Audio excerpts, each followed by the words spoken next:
సినిమాల కంటే గ్లామర్ ఫోటోషూట్తోనే ఎక్కువ గుర్తింపును సొంతం చేసుకుంది పూనం బాజ్వా. ఎక్కువగా కుర్రకారులో హార్ట్ బీట్ పెంచే ఫోటోలు షేర్ చేసే ఈ బ్యూటీ తాజాగా చీరకట్లో ఉన్న ఫోటోల్ని తన ఇన్స్టాగ్రామ్ లో పోస్ట్ చేసింది. ఆమె సోషల్ మీడియా ఖాతాలో కూడా ఎక్కువ హాట్ ఫోజులతోనే ఉన్న ఫోటోలే కనిపిస్తాయి. ఇక పూనం బాజ్వా నటన ప్రయాణం తెలుగు సినిమాలతోనే మొదలైంది. కెరీర్ ఆరంభంలోనే నాగార్జున, అల్లు అర్జున్ వంటి స్టార్ హీరోలతో సినిమాలు చేసింది. అయినా టాలీవుడ్ లో హీరోయిన్ గా ఎక్కువ కాలం కొనసాగలేకపోయింది. బాస్, పరుగు తదితర చిత్రాల్లో మెరిసిన ఈ బ్యూటీ టాలీవుడ్ కంటే మాలీవుడ్, కోలీవుడ్ లోనే ఎక్కువ సినిమాలు నటించింది. కొద్ది రోజుల క్రితమే తన ప్రియుణ్ణి కూడా ఈ బ్యూటీ పరిచయం చేసింది.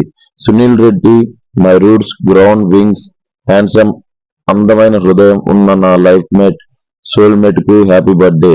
మాటల్లో వర్ణించలేనంతగా నేను నిన్ను ప్రేమిస్తున్నా అని పూనం తనపై ప్రేమను తెలిపింది.